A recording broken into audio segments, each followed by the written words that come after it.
नूतन text book सब introduce होती। तेज आज आम यही video unity and learning together the day the river spoke विषयटी पढ़ा। तेज जो मैंने आम चैनल एके पाठशाला को प्रथम थर में विजिट कर चैनल टी सब्सक्राइब करेंगे, सांगसाथी मान सहित सेयार करेंगे, चैनल टी भिडटी को लाइक करेंगे। तेज विषयटी आम बुझा लेट अस रीड। पिले देख तुम बही रे बाँ साइड सब शब्द देती तार मीनिंग प्रोवाइड कराई। तो विषयटी को पढ़ा। A big bright tear splashed down her nose. तेज स्प्लाश्ड जो शब्द प्रयोग होता अर्थ कौन? Fell in drops making a sound, बुंदा बुंदा ही पड़ा एवं शब्द सृष्टि करवा। तेबे एक चक्षु रु लोतक बृंदा, बड़ बड़ लोतक बृंदा सब कौन हो ता आखिरु पड़ी, से झीटर आखिरु पड़ी और नाकरे पड़ी शब्द सृष्टि कर। And another a kingfisher swept down its wing and arrow of blue in the sunlight. तेज कौन हो गोटे मछरखा कौन कर तार डेणा को दोहले दोहले सूर्यालोक सेठारे चल जाए। And a green lizard slithered down to the river edge to bask in the sun. तत्सहित कौन हो गोटे सबुज रंगर एंडुओ बा झिटिपिटी आम कहीपर। स्लिथर्ड जोटा स्लिथर्ड अर्थ कौन ये move smoothly by sliding from to slide. तेज धीरे धीरे घुसुरी घुसुरी चलने स्लिथर्ड कहती।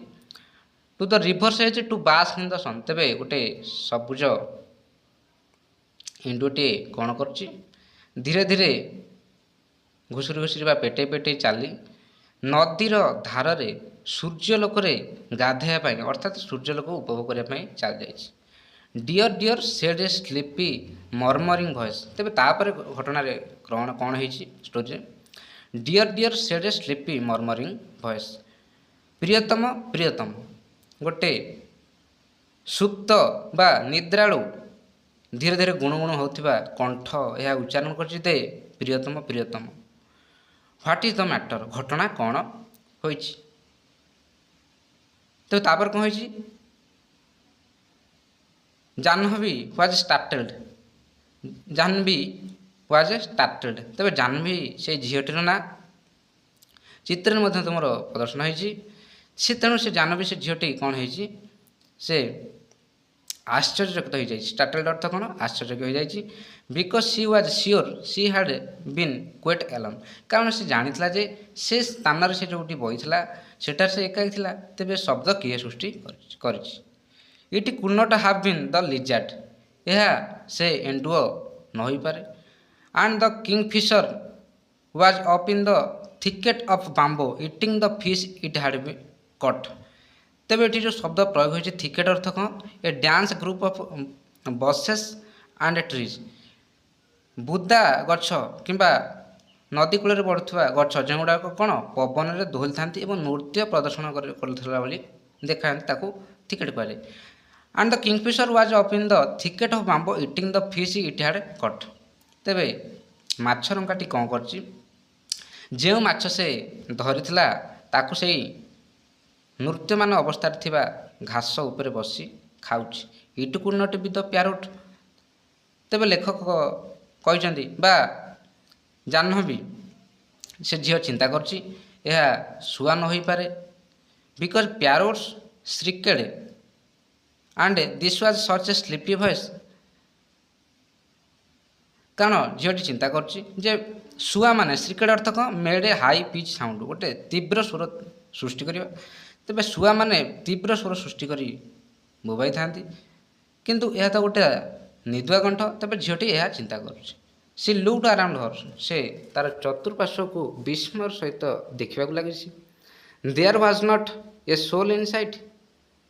सी was rather scared and wanted to run away. तेज झीलटी चिंता कर कौन से आत्मा नुहे तो कौन से आत्मा नुहे तो she was rather scared and wanted to run away. तेणु से भयभीत हो जाए दौड़ा उत्तेजित हो।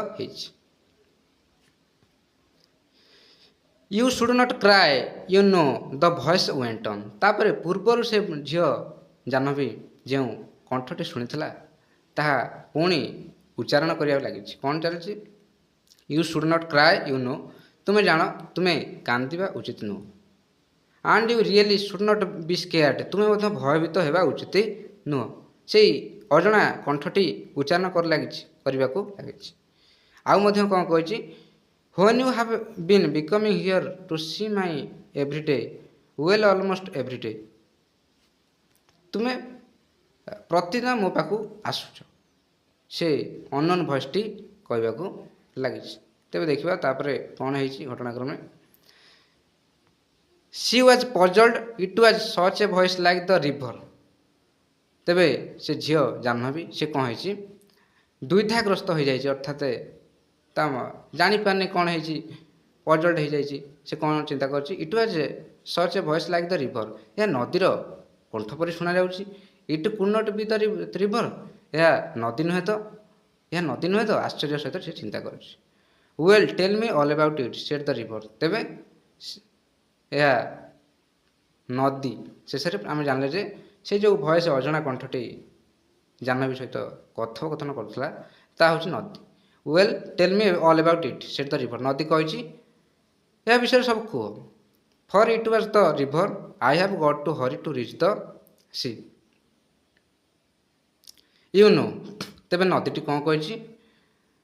For it was the river I have got to hurry to reach the sea. ତେବେ ନଦୀଟି କହିଛି, ନଦୀ ହିସାବରେ ମୁଁ ଶେଷରେ କ'ଣ ସବୁବେଳେ ବ୍ୟସ୍ତ ବିବ୍ରତ ଥାଏ। କେଉଁଥିପାଇଁ ଥାଏ? ଯେ ମୁଁ ସମୁଦ୍ର ସହିତ ମିଶିବି। ଦେ won't let me go to school said Janhvi.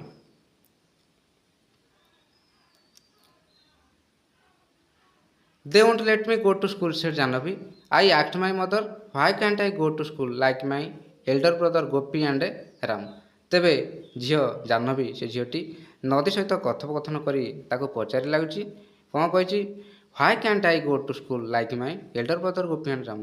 ମୋ ଛୋଟ ଭାଇମାନଙ୍କ ପରି, ତାର ଦୁଇ ଜଣ ଛୋଟ ଭାଇ ଥିଲେ, ଜଣଙ୍କ ନାଁ ହେଉଛି ଗୋପୀ, ଜଣଙ୍କ ନାଁ Ramu.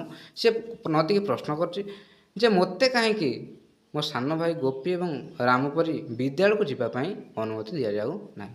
And mother had replied you are too small baby maybe later. ଏବଂ ସେ ମଧ୍ୟ କହିଛି ଯେ ମୋ ମା' କହୁଛି ଯେ ତୁମେ ବହୁତ ଛୋଟ, ତୁ ବହୁତ ଛୋଟ, ତୁ ପରେ ବିଦ୍ୟାଳୟକୁ ଯିବୁ। But when she was 5 little Ramu was born and mother still said maybe next year. କିନ୍ତୁ ଝିଅଟି ଏଠାରେ ଲେଖକ କହିଛନ୍ତି ଯେ ଝିଅଟି ଜାଣିଥିଲା, କ'ଣ ଜାଣିଥିଲା?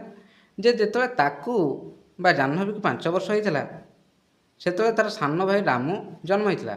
ତଥାପି କିନ୍ତୁ ତା ମା' ତାକୁ କହେ maybe next year Jahnavi mind your little brother while I go to the fields. ତୁ ଆଗାମୀ ବର୍ଷ ଯିବୁ ବା ଆଗ ବର୍ଷ ଯିବୁ। ଏବଂ ସବୁବେଳେ ଜାହ୍ନବୀର ମା' ତାକୁ କହିଥାଏ ଯେ ମୁଁ ଯେତେବେଳେ ବିଲକୁ ଯିବି ତୁ ତୋ ଭାଇର ଯତ୍ନ ନେବୁ। Now she was nearly 10 and minding little Appu who are the smallest. They don't want me they only she stopped with shop.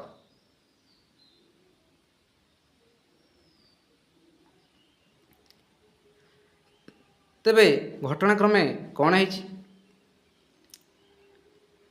Now she was nearly 10 and minding little up,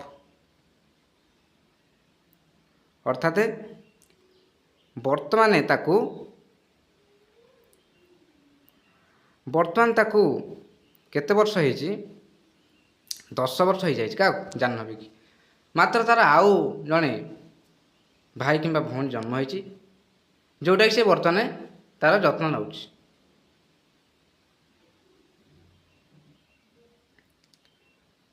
De don't want me they only she stopped with a ସପ୍। ତେବେ ଝିଅଟି ନଦୀ ପାଖରେ ଏହି କଥା ବର୍ଣ୍ଣନା କରୁ କରୁ ସେମାନେ ମୋତେ ଚାହାନ୍ତି ନାହିଁ, ସେମାନେ କେବଳ ତା ଅର୍ଥ ସେମାନେ ଚାହାନ୍ତି ନାହିଁ ଯେ, ଝିଅଟି କହିବାକୁ ଚାହୁଁଛି ଯେ ସେମାନେ ଚାହାନ୍ତି ନାହିଁ ଯେ ସେ ବା ଜାହ୍ନବୀ ନିଜେ ବିଦ୍ୟାଳୟ ଯାଉ, ସେମାନେ ଚାହାନ୍ତି ଯେ ତା ଭାଇମାନେ ଯାଆନ୍ତୁ। କିଏ ଯାଆନ୍ତି? ତା ବାପା ଆଉ ମା ଚାହାନ୍ତି, ତା ପ୍ୟାରେଣ୍ଟସ୍ ମାନେ ଚାହାନ୍ତି। ସେଇ କଥା ସେ ବର୍ଣ୍ଣନା କରୁଛି ମନ ଦୁଃଖରେ ନଦୀ ଆଗରେ। ସି ଷ୍ଟପ୍ଡ ୱିଥ୍ ଏ ସକ୍, ତାପରେ ସେ କାନ୍ଦି କାନ୍ଦି ଶେଷରେ ଏଇ କଥାରେ ଚୁପ୍ ହେଇଯାଇଛି। ତାପରେ ଜାହ୍ନବୀ କହିଛି, I am scared to go to school and I am sold now, they will never let me go. ମୋତେ ବହୁତ ବୟସ ହୋଇଗଲାଣି ଏବଂ ମୁଁ ବିଦ୍ୟାଳୟ ଯିବାକୁ ଚାହେଁ, କିନ୍ତୁ ସେମାନେ, ଅର୍ଥାତ୍ ସେ କହୁଛି ଯେ ତା ପିତାମାତା ତାକୁ କେବେ ଏହା କରିବାକୁ ଅନୁମତି ଦେବେନି। But I want to go, କିନ୍ତୁ ମୁଁ ଯିବାକୁ ଚାହେଁ। I want to learn to read like Gopi and Ramu. Jahnavi ଏଠାରେ କହୁଛି, ସେ ଝିଅଟି କ'ଣ କହୁଛି, କହୁଛି ମୋ ସାନ ଭାଇ ଗୋପୀ ଏବଂ ରାମୁ ପରି ମୁଁ ମଧ୍ୟ ପଢ଼ିବାକୁ ଚାହୁଁଛି। I want to know why spiders are yellow in yellow flowers. ମୁଁ ମଧ୍ୟ ଜାଣିବାକୁ ଚାହୁଁଛି ଯେ କାହିଁକି ବୁଢ଼ିଆଣୀମାନେ, ଯେଉଁମାନେ କି ହଳଦିଆ ରଙ୍ଗର ପୁଷ୍ପରେ ବାସ କରନ୍ତି, ସେମାନେ କାହିଁକି ହଳଦିଆ। Why bamboos tree rustle. ଏଠି ଦେଖ ଗୋଟେ ଶବ୍ଦ ତୁମର ଆଇଲା, ରଷ୍ଟଲ୍ ଅର୍ଥ କ'ଣ? Light sound made by leaves rubbing against each other. ପତ୍ରରୁ ପତ୍ର ଘଷି ଯେଉଁ ଶବ୍ଦ ସୃଷ୍ଟି ହୁଏ ସେୟାକୁ ରଷ୍ଟଲ୍ କୁହାଯାଏ। ତେଣୁ ସେ ଝିଅଟି କ'ଣ ଜାଣିବାକୁ ଚାହୁଁଛି? Why bamboo trees rustle. ତେଣୁ ସେ ପଢ଼ିକି ଜାଣିବାକୁ ମଧ୍ୟ ଚାହୁଁଛି କାହିଁକି ବାଉଁଶ ପତ୍ର ଗୁଡ଼ିକ ଶବ୍ଦ ସୃଷ୍ଟି କରନ୍ତି। Why the moon always comes from behind the hills. କାହିଁକି ପର୍ବତର ଆରପାର୍ଶ୍ୱରୁ ଚନ୍ଦ୍ର ଉଦୟ ହୋଇଥାଏ। Never the other way. Why the baby fish in the field water become frogs. Why, ଏବଂ କାହିଁକି ବେଙ୍ଗ ଫୁଲାମାନେ ଯେଉଁମାନେ କି ଫିଲ୍ଡରେ ବା ଚାଷ ଜମିରେ ଦେଖାଯାଇଥାନ୍ତି ପାଣିରେ ଥିବାର, ସେମାନେ କାହିଁକି ଶେଷରେ ବେଙ୍ଗରେ ପରିଣତ ହୋଇଯାନ୍ତି। ଏସବୁ ଜିନିଷ ସେ ପାଠ ପଢ଼ିକି ଜାଣିବାକୁ ଚାହୁଁଥିଲା ବୋଲି ଅଭିମାନ କରିଛି। Stop set the river. ତେବେ ଆମେ ଜାଣିଲେ ନଦୀ ପାଖରେ ଏସବୁ କଥା ବର୍ଣ୍ଣନା କଲାବେଳେ ନଦୀ ହଠାତ୍ ତାକୁ ନିର୍ଦ୍ଦେଶ ଦେଇଛି ଷ୍ଟପ୍, ଅର୍ଥାତ୍ ରହିଯାଅ said the river. You make me breathless. ତୁମେ ମୋତେ ଏଇ କଥା କହି କହି ଅଣନିଶ୍ୱାସୀ କରି ପକାଉଛ। So many whys I can tell you where the moon goes. So many whys. So many whys ଅର୍ଥ କ'ଣ? ଏତେ ପ୍ରଶ୍ନ କିଏ କହୁଛି? ନଦୀ, ଜାହ୍ନବୀ କହୁଛି। I can tell you where the moon goes. ମୁଁ ତୁମକୁ କହିପାରେ ଯେ କେଉଁଟାକୁ ଚନ୍ଦ୍ର ଯାଏ। The river said secretly. ନଦୀଟି କହିଛି, ଗୁପ୍ତ ଭାବରେ କହିଛି। It goes down towards the sea. ଏହା ସମୁଦ୍ରର ଆରପାରିକି ଚାଲିଯାଏ। I have seen it is always takes the same way over the mountains and down to the sea like me. ତେବେ ନଦୀ କହିଛି ଏଠି ଯେ ଏହା ସମାନ ପଥରେ ଗତି କରେ। କ'ଣ କରେ? ପର୍ବତର ଆରପାର୍ଶ୍ୱରେ ଉଦୟ ହୁଏ ଏବଂ ସମୁଦ୍ରର ଆରପାର୍ଶ୍ୱରେ ଅସ୍ତ ହୋଇଥାଏ।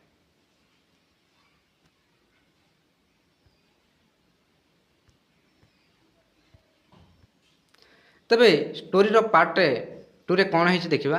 ଏଭେନ୍ little Ramu goes two school said Janhvi. ତେବେ ଜାହ୍ନବୀ କ'ଣ କହିଛି ଯେ ଛୋଟ ରାମୁ, ଯିଏକି ତାର ଭାଇ ଥିଲା, ସେ ତ ବିଦ୍ୟାଳୟ ଯାଉଛି। Pity the school is not by the sea said the river. ତେବେ ନଦୀ ତାକୁ କ'ଣ ପ୍ରତ୍ୟୁତ୍ତର ଦେଇଛି? କହିଛି ବିଦ୍ୟାଳୟ ସମୁଦ୍ର କରରେ ନୁହଁ। Then I could take you along. ଯଦି ଥାଆନ୍ତା ମୁଁ ତୁମକୁ ନେଇଯାଇଥାନ୍ତି। ୟୁ ନୋ, ତୁମେ ଜାଣ। But I suppose I could not really. You would get your feet wet. ମୁଁ ତୁମକୁ ମଧ୍ୟ ସେଠାକୁ ନେବିନି, କାରଣ ତୁମ ପାଦ ଓଦା ହେଇଯିବ। And that would never do. I am afraid there is only one thing you can do. ତେବେ ନଦୀ ତାକୁ, ଜାହ୍ନବୀ ବା ସେ ଝିଅଟିକି କ'ଣ କହୁଛି? କହୁଛି ଗୋଟିଏ ଜିନିଷ ତୁମେ କରିପାରିବ। କ'ଣ କରିପାରିବ? କ୍ୟାନ୍ ଆଇ ଡୁ ସମଥିଙ୍ଗ ଆକ୍ସ ଜାହ୍ନବୀ। ଯେତେବେଳେ ନଦୀ ତାକୁ କହିଛି କ'ଣ କରିପାରିବ, ସେତେବେଳେ ଜାହ୍ନବୀ ପ୍ରଶ୍ନ ପଚାରିଛି ମୁଁ କ'ଣ କରିପାରିବି? ତେବେ well it is up to you said the river. Seems to me little girls can do as much as little boys. They swim as fast as little boys. You just slip along one morning and sit there in the school and listen to what going on. ତେବେ ନଦୀ ମନ୍ତବ୍ୟ ଦେଇଛି ବା ଉପଦେଶ ଦେଇଛି, କ'ଣ ଦେଇଛି? Seems to me little girls can do as much as A little boys they swim as fast as little boys. ତେବେ ମୋତେ ଜଣାଯାଉଛି ଯେ ଛୋଟ ଝିଅମାନେ ମଧ୍ୟ କ'ଣ ଛୋଟ ପୁଅ ମାନଙ୍କ ଭଳି ମଧ୍ୟ ପହଁରି ପାରିବେ। ଆଉ କ'ଣ କରିପାରିବେ? ସେମାନେ ଯାହା କରିପାରିବେ ଝିଅମାନେ ପୁଅ ମଧ୍ୟ କରିପାରିବେ। You just slip along one morning and sit there in the school and listen to what is going on. ତେବେ ନଦୀ ଉପଦେଶ ସ୍ଥଳରେ ଜାହ୍ନବୀ କହିଛି, ତୁମେ ରାତିରେ ଶୋଇପଡ଼ ଏବଂ ସକାଳୁ ଉଠିକି ସ୍କୁଲରେ ବସ ଏବଂ ଶୁଣ ସେଠାରେ କ'ଣ ଚାଲିଛି। And maybe the teacher will let you stay. I could not gasped Jahnavi. ତେବେ ଏତିକି କଥା କହୁ କହୁ ଜାହ୍ନବୀ ହଠାତ୍ କହି ପକାଇଛି ଆଇ କୁଡ୍ ନଟ୍, ଅର୍ଥାତ୍ ମୁଁ ଏହା କରିପାରିବିନି। କାହିଁ କରିବିନି? ଗେପ୍ଟ ଅର୍ଥ ଏ ଯେଉଁ ଭର୍ବ ଦେଇଛି ତା ଅର୍ଥ କ'ଣ? To breathe hard quickly or with difficulty. ବହୁ କଷ୍ଟରେ ବା ଭୟ ଯୋଗୁଁ ଶ୍ୱାସ ପ୍ରଶ୍ୱାସ ଗ୍ରହଣ କରିବା। I could not they would scare me. ତେବେ ଜାହ୍ନବୀ କହିଛି ଏହା ମୁଁ କରିପାରିବିନି କାରଣ ସେମାନେ ମୋତେ ଭୟଭୀତ କରିଦେବେ। They would chase me out. ସେମାନେ ମୋତେ ଧକ୍କା ମାରିକି ବାହାର କରିଦେବେ। The river laughed. ନଦୀ ହସିଛି।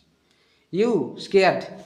ତୁମେ ଭୟଭୀତ। The river said. ନଦୀ କହିଛି when you are not afraid of the green lizard or of the snake in the bamboo clump or the big trains rattling past that bridge. Trains are noisy. I prefer ships and the river. ତେବେ ନଦୀଟା ହସିଛି। ଜାହ୍ନବୀର କଥା ଶୁଣି ନଦୀ ହସିଛି ଏବଂ କହିଛି ତୁମେ ଯେତେବେଳେ ସବୁଜ ଝିଟିପିଟି ବା ଏଣ୍ଡୁଅକୁ ଭୟ କରୁନ, ସାପକୁ ମଧ୍ୟ ଭୟ କରୁନ ଏବଂ ନିକଟସ୍ଥ ବ୍ରିଜରେ ଯାଉଥିବା ଅତ୍ୟଧିକ ଧ୍ୱନି ସୃଷ୍ଟି କରି ଯାଉଥିବା ଟ୍ରେନ୍ ଗାଡ଼ିକି ଭୟ କରୁନ, ତେବେ ଏଗୁଡ଼ିକୁ ଭୟ କାହିଁକି? ତେବେ ତାପରେ କ'ଣ ହେଇଛି? Trains are noisy I prefer ships said the river. ନଦୀଟି କଥୋପକଥନ ମାଧ୍ୟମରେ କହିଛି ଯେ ରେଳଗାଡ଼ି ଗୁଡ଼ିକ କ'ଣ ବହୁତ ଶବ୍ଦ ସୃଷ୍ଟିକାରୀ, ତେଣୁ ମୁଁ ଜାହାଜମାନଙ୍କୁ ପସନ୍ଦ କରେ। ନଦୀ କହୁଛି Jahnavi never knew the snake lived in the bamboo clump. ତେବେ ଜାହ୍ନବୀ କେବେ ଜାଣିନଥିଲା ଯେ ବାଉଁଶ ଗଛରେ କ'ଣ ସାପମାନେ ରହୁଥିଲେ। What are ships she asked. ତେବେ ସେ ନଦୀକୁ ପଚାରିଲା ଯେ ଜାହାଜ କ'ଣ? Big boats said the river. ତେବେ ନଦୀ ପ୍ରତ୍ୟୁତ୍ତର ଦେଇଛି ଯେ ବଡ଼ ବଡ଼ ଡଙ୍ଗା ସବୁ so big that they can take hundreds of people and they sail along the sea with lights that shine all night. ଏତେ ବଡ଼ ଯେ ସେମାନେ ଶହ ଶହ ଲୋକକୁ ଜାହାଜ ଗୁଡ଼ିକ ନେଇଯିବ ଆଣ୍ଡ ସେଗୁଡ଼ିକ ମଧ୍ୟ କ'ଣ ହେବ? ରାତିରେ ସବୁବେଳେ ଲାଇଟ୍ ଦେଖାଇ ଯାଇଥାନ୍ତି, ଯେଉଁଟାକି ପ୍ରଚୁର ପରିମାଣରେ ବା ବହୁ ମାତ୍ରାରେ ସାଇନ୍ କରିଥାଏ। Jahnavi held her breath. Jahnavi ତାର ନିଶ୍ୱାସ ନେଇଛି। Will they come here she asked. ତେବେ ଜାହ୍ନବୀ କୌତୂହଳ ସଦୃଶ୍ୟ ନଦୀକି ପ୍ରଶ୍ନ ପଚାରିଛି ୱିଲ୍ ଦେ କମ୍ ହିଅର୍, ଅର୍ଥାତ୍ ସେ ଜାହାଜ ଗୁଡ଼ିକ କ'ଣ ଏଠାକୁ ଆସିବେ? I am afraid not said the river. Too large you know Chandu's catamaran is good enough for me. Chandu can take you to see a ship some day. I am afraid not said the river. ତେବେ ନଦୀ କହିଛି କ'ଣ? ମୁଁ ଭୟଭୀତ ସେ ଗୁଡ଼ାକ ନ ଆସନ୍ତୁ। ଟୁ ଲାର୍ଜ ବହୁତ ବଡ଼, ଜାହାଜ ଗୁଡ଼ିକ ବହୁତ ବଡ଼। ୟୁ ନୋ ତୁମେ ଜାଣ। ଚାନ୍ଦୁସ୍ କାଟମାରନ୍ ଇଜ୍ ଗୁଡ୍ ଏନଫ୍ ଫର୍ ମି। ତେବେ ଏଟା ଦେଖ କାଟମାରନ୍ ଅର୍ଥ କ'ଣ? ଏ କାଇଣ୍ଡ ଅଫ୍ ବୋଟ୍, ଗୋଟେ ପ୍ରକାର ଡଙ୍ଗା। ତେବେ ନଦୀ କହିଛି ଚାନ୍ଦୁ କହିଲେ ଗୋଟେ ଲୋକ, ତେବେ ସେଠାକାର ଗୋଟେ ସ୍ଥାନୀୟ ଲୋକ, ତାର ଡଙ୍ଗା ମୋ ପାଇଁ ଉପଯୁକ୍ତ। ଯେହେତୁ ନଦୀରେ କେବଳ ଡଙ୍ଗା ଚାଲିପାରିବ, ତେଣୁ ସେପରି ନଦୀ କହିଛି। Chandu can take you to see a ship some day. Chandu ତୁମକୁ ଜାହାଜଟିକୁ ବା ଜାହାଜ ଦେଖିବାକୁ ଦିନେ ନେଇଯିବ, ନଦୀ କହୁଛି ଜାହ୍ନବୀକି। ତେବେ they would never let me wailed Jahnavi. Wailed ଅର୍ଥ କ'ଣ? Her complaint in a loud voice. ଗୋଟେ ଜୋର ଉଚ୍ଚ ସ୍ୱରରେ କମ୍ପ୍ଲେନ୍ କରିବାକୁ କ'ଣ କୁହାଯାଏ? ୱେଲ୍ଡ କୁହାଯାଏ। They would never let me wailed Jahnavi. ସେ କେବେ ମୋତେ ନେବେନି। Try going to school fast said the river. Remember it is up to you. ତେବେ ତାପରେ ଏହା କଥା ଶୁଣିଗଲା ପରେ ନଦୀ କହିଛି, ପ୍ରଥମେ ତୁମେ ବିଦ୍ୟାଳୟ ଯିବାକୁ ଚେଷ୍ଟା କର। Remember it is up two, ଏହା ତୁମ ଉପରେ ନିର୍ଭର କର। ମନେ ରଖ, ତୁମ ଉପରେ ନିର୍ଭର କର।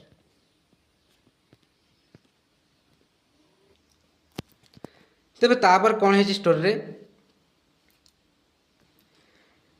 ଜାହ୍ନବୀ ଗ୍ୟାଦର୍ଡ କରେଜ୍। ତେବେ ସେ ଝିଅ ଜାହ୍ନବୀ ବା ଜାହ୍ନବୀ ଯିଏକି ନଦୀର କଥା ଶୁଣିକି ସାହସ ଏକଜୁଟ କରିଛି।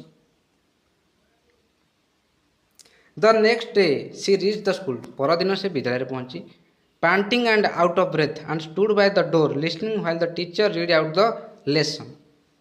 କ'ଣ କରିଛି, ସେ ଡୋର ବା କବାଟ ପାଖରେ ଠିଆ ହେଇଛି ଏବଂ ସେ କ'ଣ ଭୟଭୀତ ମଧ୍ୟ ଅଛି। And listening while the teacher read out the lesson, ଯେତେବେଳେ ଶିକ୍ଷକ ଲେସନ୍ ପଢ଼ାଉଛନ୍ତି ସେ ତାକୁ ଶୁଣୁଛି। It was a story about a prince called Ashok, ଏହା କ'ଣ ସମ୍ରାଟ ଅଶୋକଙ୍କ ବିଷୟରେ ଏକ ଗପ ଶିକ୍ଷକ ପଢ଼ୁଥିଲେ।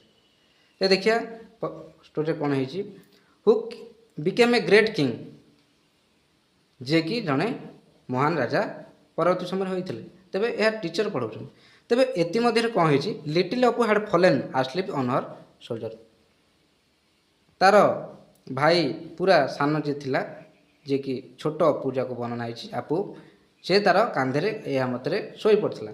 C crept nearer and nearer till she was in the back row, ଏଥିମଧ୍ୟରେ ଜାହ୍ନବୀ କ'ଣ କରୁଛି, ଧୀରେ ଧୀରେ ପଛେଇ ପଛେଇ ଶେଷ ଧାଡ଼ିରେ ପର୍ଯ୍ୟନ୍ତ ପହଞ୍ଚିଲା ପର୍ଯ୍ୟନ୍ତ ସେ ପଛେଇ ପଛେଇ ଆସୁଛି। Squatting with the other on ଦ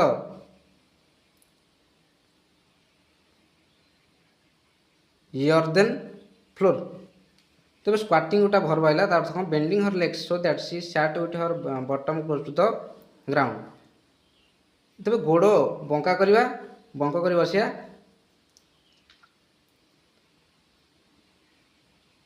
ଗୋଡ଼ ବଙ୍କା କରି ବସିବାକୁ ସ୍କ୍ୱାଟିଂ କୁହାଯାଏ। With the others on the earthen floor, ତେବେ ଏ ଯେଉଁ ମାଟି ଚଟାଣ ଥିଲା ସେ ଧୀରେ ଧୀରେ କ'ଣ ପଛକୁ କ୍ଲାସରୁମ୍ରେ ପଛ ଧାଡ଼ିରେ ପର୍ଯ୍ୟନ୍ତ ଲୁଚି ବା ଗୁରୁଣ୍ଡିକି ଯାଇଛି। Little Appu made no noise and she listened, ଏଥିମଧ୍ୟରେ ମଧ୍ୟ ଲେଖକ ବର୍ଣ୍ଣନା କରିଛନ୍ତି ଯେ ତା କାନ୍ଧରେ ଶୋଇଥିବା ତାର ସବା ସାନ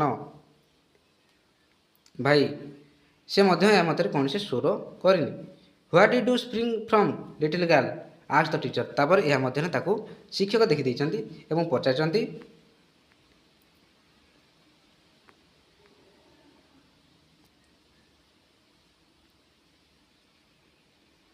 where did you spring from little girl, spring from ଅର୍ଥ ତୁ କେଉଁଠି ପଳେଇ ଆଇଲୁ ପଚାରିଛନ୍ତି ତା ଶିକ୍ଷକ।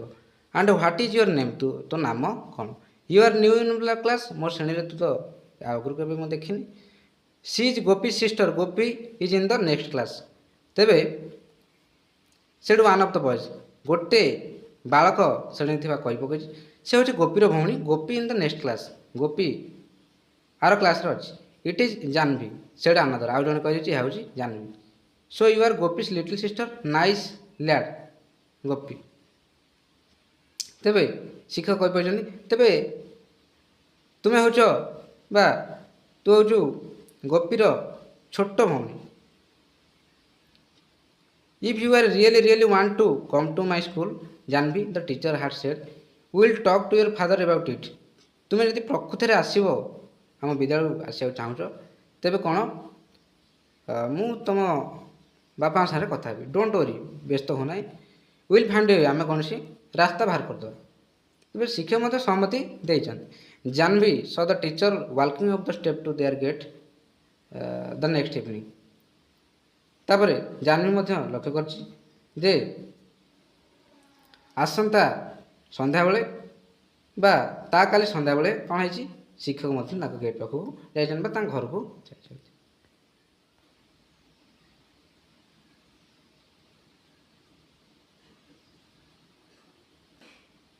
When she was lighting the lamp, she could see her father scratching his cheek the way he did when he was old, ତେବେ ଜାହ୍ନବୀ ଯେତେବେଳେ ଲ୍ୟାମ୍ପ ଲଗେଇଛି ସନ୍ଧ୍ୟାବେଳେ। ସେ ଦେଖିଛି ଯେ ତା ବାପା କ'ଣ କରୁଛନ୍ତି, ନିଜର ଗାଲକୁ କ'ଣ କରୁଛନ୍ତି, ରାମ୍ପୁଡ଼ି ହେଉଛନ୍ତି। ତେବେ ତା ବାପା ଏମିତି କାହିଁ ହେଉଛନ୍ତି? The way he did when she was worried. Jahnavi ଜାଣିଛି ଯେତେବେଳେ ତା ବାପା ବ୍ୟସ୍ତ ବିବ୍ରତ ହୋଇଯାନ୍ତି ସେହିପରି ଭାବଭଙ୍ଗୀ କରନ୍ତି। The teacher was nodding and saying something she could make out. ଏବଂ ସେ ଦେଖିଛି ମଧ୍ୟ ତା ଶିକ୍ଷକ ମଧ୍ୟ ତାଙ୍କ ଘରେ ଯେଉଁ ଯାଇଥିଲେ ସେ ତା ମୁଣ୍ଡ ଟୁଙ୍ଗାରୁଛନ୍ତି ବା ମୁଣ୍ଡ ହଲାଉଛନ୍ତି। Saying something she could make out, ଅର୍ଥାତ୍ ମେକ୍ ଆଉଟ୍ ଅର୍ଥ କ'ଣ, ଟୁ ଅଣ୍ଡରଷ୍ଟାଣ୍ଡ, କିଛି ବୁଝିବା। ତାଙ୍କ ଶିକ୍ଷକ କିଛି କହୁଛନ୍ତି ତା ବାପାକୁ। Girls should learn as much as they want. ଶିକ୍ଷକ କହିଛନ୍ତି ଯେ ଝିଅମାନେ ମଧ୍ୟ ସେମାନେ ଯେତେ ପଢ଼ିବା କଥା ଚାହୁଁଛନ୍ତି ପଢ଼ିବା ଉଚିତ। When I was your age I wanted to go to school but your grandmother said no but now I am glad the teacher came to talk to your father.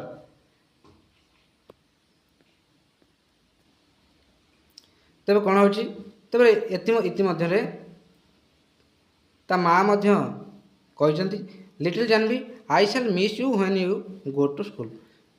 तू जो विद्यालय पढ़ेबू मुझे निहाती मन पकईबी मिस करी। Girls should learn as much as they want.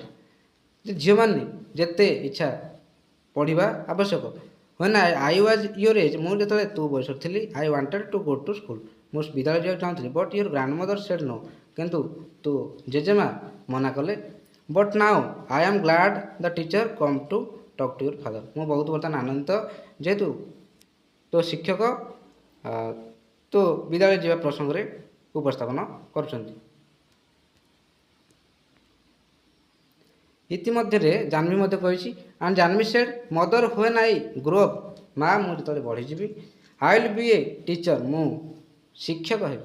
I will go from house to in our village and ask all the little girls to come to my school. मु आम गाँव में सब घर द्वार मुख जाकि जिते झील अच्छा सब विद्यालय जावाक मुझे प्रेरणा देवी and I will teach them all that I am going to learn. जो जिन मुझे पढ़ा जाऊँगी से जिन सब शिखेबी से शिखेबी। And she went down the path between the fields the next morning before school began to meet the river. तेरे परवर्ती दिन जे जो दिन से विद्यालय जावाला सकाळ हेबा मात्रे से नदी सहित देखा कर I did it C told the river. मुझे कर देखली से नदी को कही कारण नदी ही मंत्रणा देता उपदेश देता जे विद्यालय जाऊ। I was scared but I did it मुझे बहुत भयभीत थी कि करदे जानवी कहूँ। एंड दे वर लेटिंग मी गो से मत जावाई अनुमति देले। I am going to learn to write my name and do sums. मु पढ़ा लेखा शिखी और गणित कषिबी। And I am going to find out why our little fishes in the rice fields turn into frogs. मुझे जानी बर्तमान खोजा चाहूँगी जे कहीं आम धान बिल छोट छोट माछ गुड़िक बेंगरे परिणत हो जाती। See here the river sleepy चकल से नदीर निदुआ कंठ शुणा पुणी पुनश्च शुणी। Come again little girl and will tell you all about the ships that sails the sea. छोट झील तुम्हें आउ कौन आस समुद्र रे भासुवा सब जहाज मान विषय मु कह। तेज राइटर होती कमला नेर। तेज पे भिडियोटी भल लगी यदि टॉपिक टी बुझीपार तेरे आम चैनल टी सब्सक्राइब कर भिडियो एंड जाके देखि धन्यवाद। Thank you.